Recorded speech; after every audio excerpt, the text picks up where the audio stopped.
Alrighty, we're in chapter 34,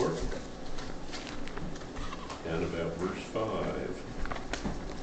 I asked you a question last week, and then I kind of gave you half an answer. Over 29, God does all these things to a man, twice, even three times, to turn back his soul from the pit, and the light of life may shine on him.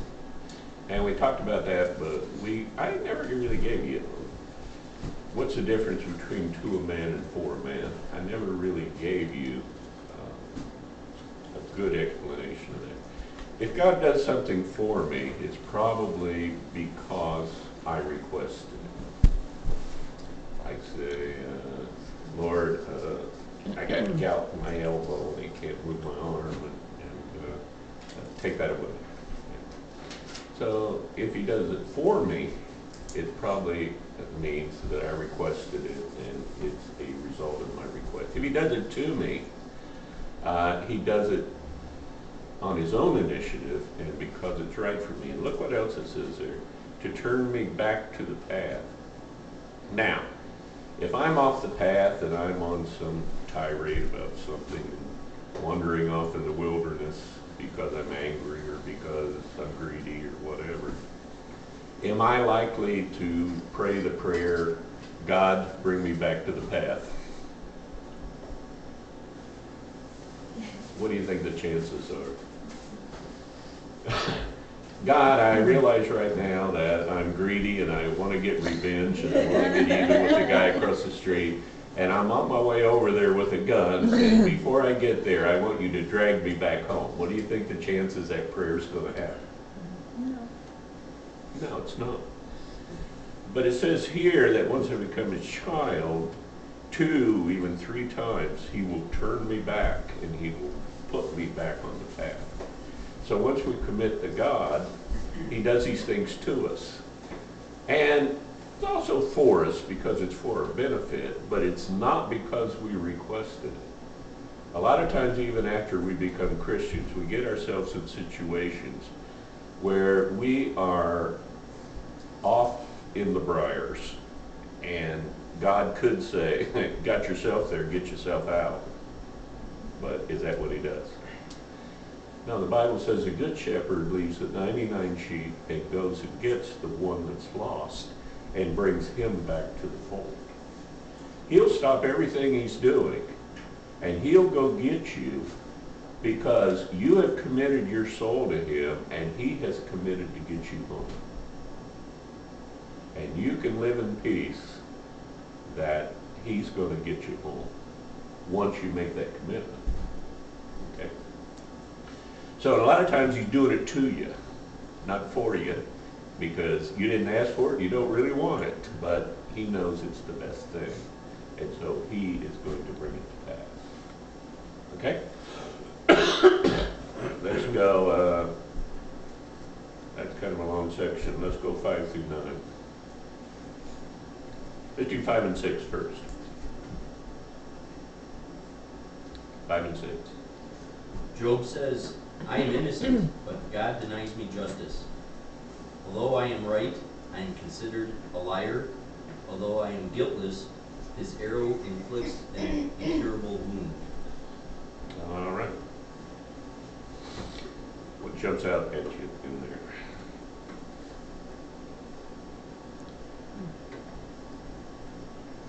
When Job says he's right. Okay. Is Job right? Kind of. I mean, he's telling the truth. He's saying that, telling everybody else that, I am still following God. He's not punishing me for that, for something I've done wrong anyway. Although I am right, I'm considered a liar. Job said that back in the previous chapters. Who was he talking to? The guys. The guys. His buddies. Mm-hmm. Yeah, the guys that came to console him. Okay? He's talking to them, and he said, even though I'm right, you're calling me a liar. And Job was right. He's actually defending Job here. He's actually saying, you guys said these things. His arrow inflicts an incurable wound. Is that correct?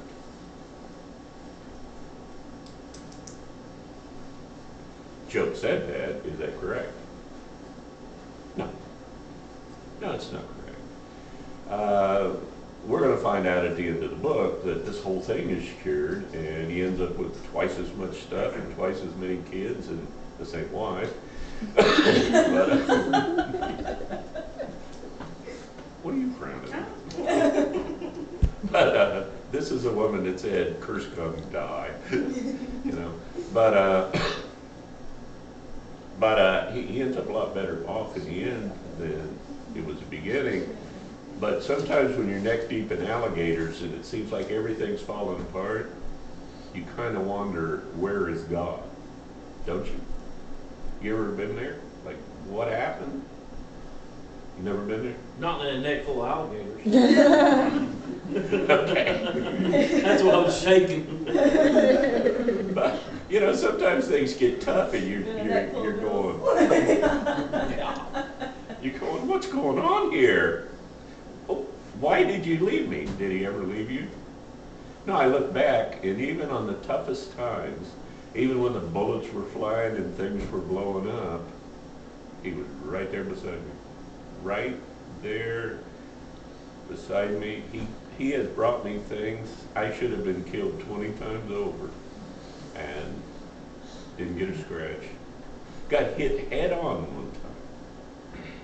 Some kid hit me head on without his headlights on at 4 o'clock in the morning north of Noblesville. Cut the whole left side of my truck off. The driver's side seat was sliding on the pavement as I came to a stop sideways. Did not have my seatbelt on.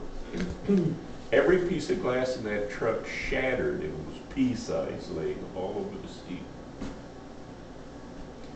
I got out of the truck and was standing in the side ditch when the state cop showed up. He walked over to me and he said, "What do they do with the guy driving the truck? Have they found him yet?" I said, "I was driving the truck." He said, "Have they called you an ambulance?" I said, "I don't need an ambulance." And you know, while that was all going on, I could feel pressure on my chest pushing me against the seat. And I didn't have my seatbelt on. I should have went through that windshield and done somersaults 200 feet down that road. And I was not scratched. Anyway, how do you think that happened? Well, God takes care of his kids. And he takes care of you, and he takes care of me. And nothing is allowed to happen to Job or you or me or anybody else but what God doesn't have total control of it. And sometimes you look around and say, "Where are you, God?" And you say it, "I'm right here, and as soon as the lesson's over, you're going to look back and see me." And I look back every time, and I see God in that situation, and I realize that he was in total control all through it. And I go on and I go on and I go on. I've lived a life that nine cats couldn't have survived what I've survived, and a lot of it is my own stupidity. But God has always been there, put his hand on me. Why do you suppose that's true? Sure is. Huh? You're his, and he's got more work for you to do. He needed me to teach Sunday school here this morning. And I didn't know any of you guys at the time, but God knew you, and he knew that on this day, at this time, I needed to be sitting here teaching you about the Bible, and you needed to be learning and communicating with each other, fellowshipping with each other. And he knew that, and he prepared for it. Now, when he's done with me, I better have my seatbelt on, because I'm going to be going home. But until he's done with me, he takes care of his kids. How many's going to Cabela's next week?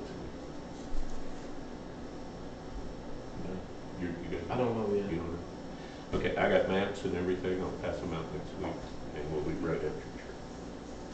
All right, 7 through 9.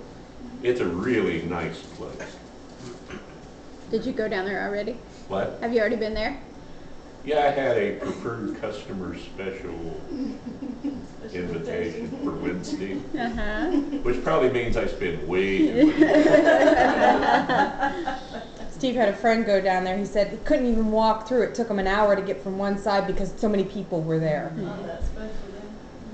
One place you absolutely could not go that day, last Wednesday, one place you absolutely could not go were the guns and the ammunition. The aisles were packed full. I walked in about 9:10, 10 minutes after 9.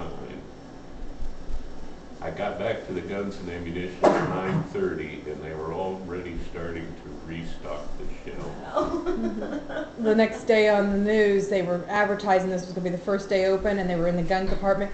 The ammo shelves were empty. Where's all this ammo going?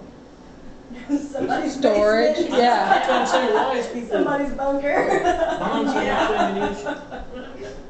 This country is getting ready for war. I hate to say it, but nobody in this country, our government has an approval rating of 6%. We should have thought about that in the last election. I'm sorry? We should have thought about that last election. Yeah, it's our fault. We put them there. Yeah. Anyway. 40 years ago. Say, I didn't. God takes care of me. I'm not worried about Washington. God takes care of me. I'm just not worried about it. All right, 8 and 9.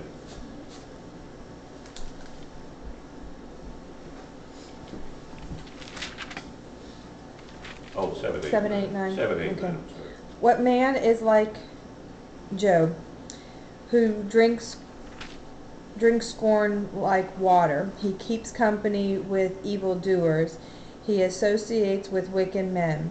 For he said, "It's profits a man nothing when he tries to please God."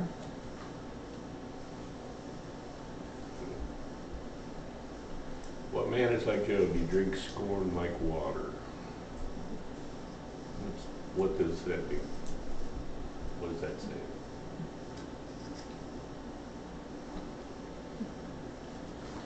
He's taken a lot. Hmm? He's taken a lot of verbal abuse and kind of put Yeah. up with it. Yeah, he's still maintaining his faith in God. He has taken all this scorn. He's taken all these all these abuses, these verbal abuses, and he's still hanging on to his integrity. He's not giving up. He keeps company with evildoers. His wonderful friends. Yeah, he hadn't kicked them out yet. I mean, how many of us would have said, all right, that's enough, get on your camel and go home? I mean, at what point do you say, I'm not taking this anymore? And Job is still sitting there, still enduring these people, still debating with them. I guess his other option is to be alone, and maybe it's better to have somebody there, even if it's not the best. But he has maintained his integrity his whole way through. For he says he keeps company with evildoers, he associates with wicked men.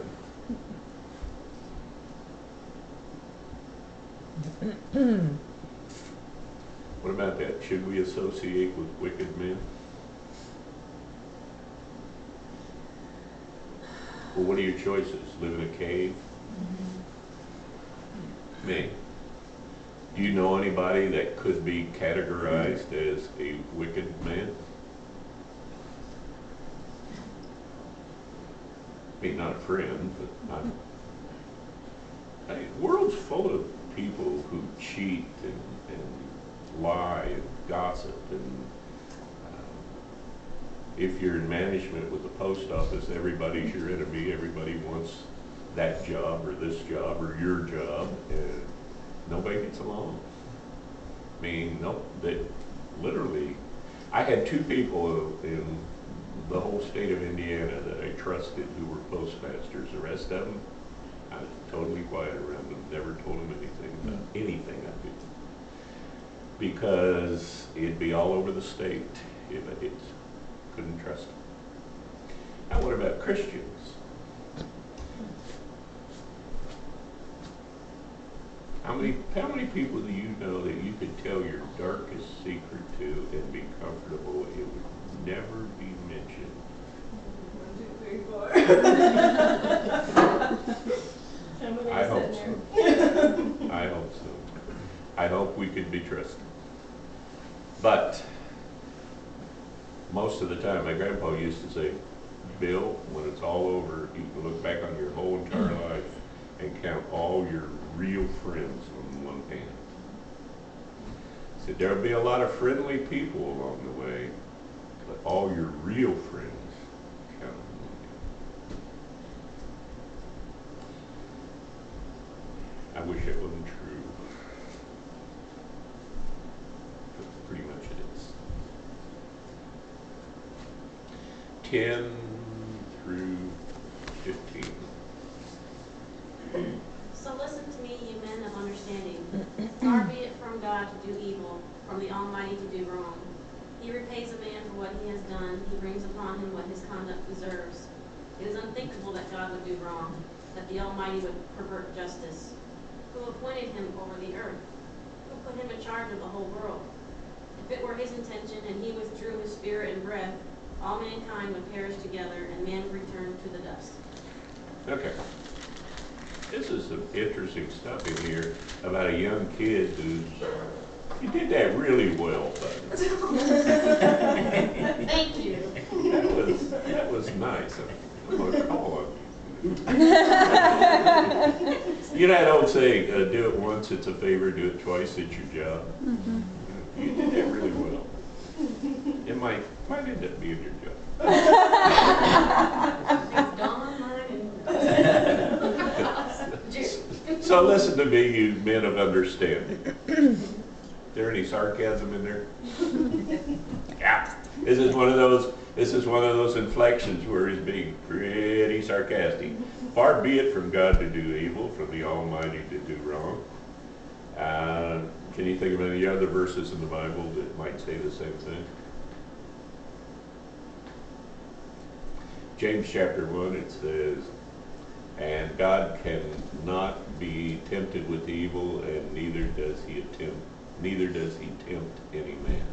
Temptation comes from Satan and from our own evil desires. Okay? Satan knows our own evil desires, and he tempts us with those things that we really want down deep. He almost never tempts me with Brussels sprouts. But cheesecake could be a problem. Okay? He repays a man for what is done. Do you know another verse? New Testament verse. He repays a man for what he has done.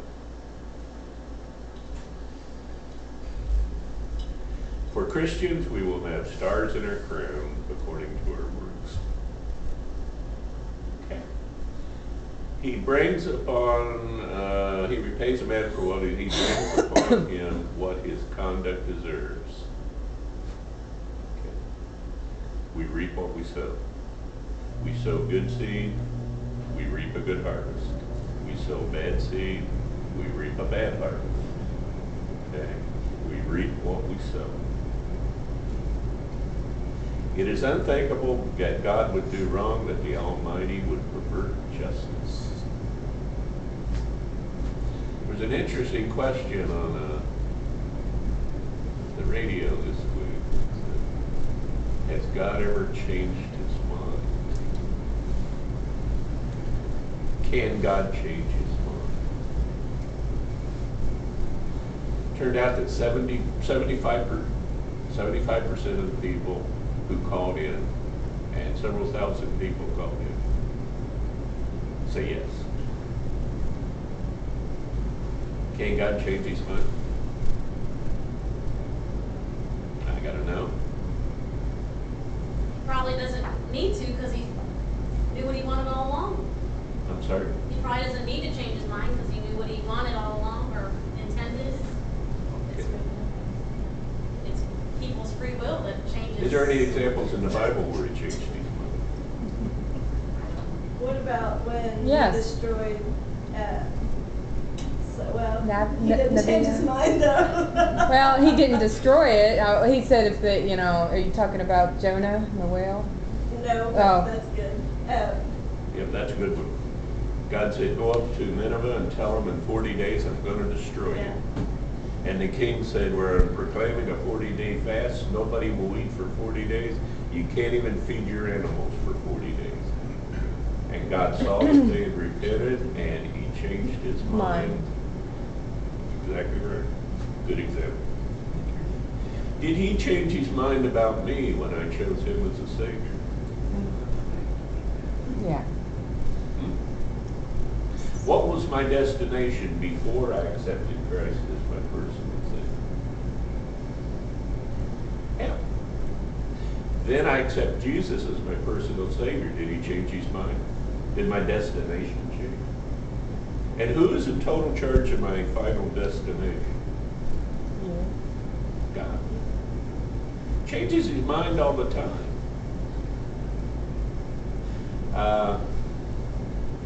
Do you change your mind? Let's say your kids have been perfect for 4 days. Oh, that would be a miracle. I know that's a stretch. Maybe 4 hours. Okay. While they're sleeping. While they're duct taped to a chair. But let's just kind of stretch it a little bit. Let's say 4 days. Okay?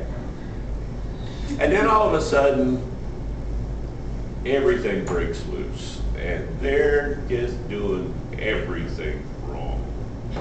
Okay? Do you say, oh, well, I had 4 good days. I'm going to just let them have this one. Is that what you do? No. You change your mind, right? You say, all right, get the hammer, or get the paddle, or get the wooden spoon.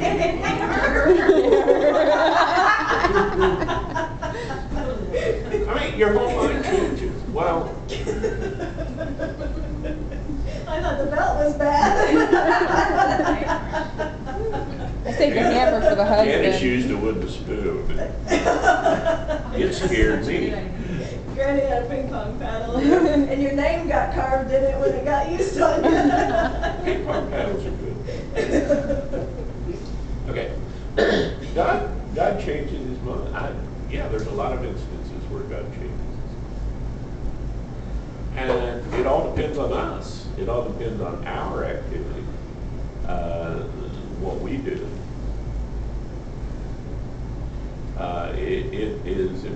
It is unthinkable that God would do wrong and pervert justice. We have 2 relationships with God. What are they?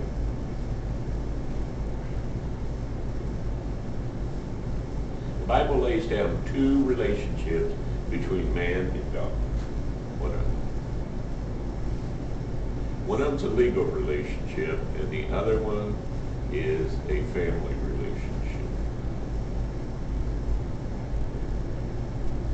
He's our father, and we're his children. He's our father and what? We're his children. Okay. And what's the other one?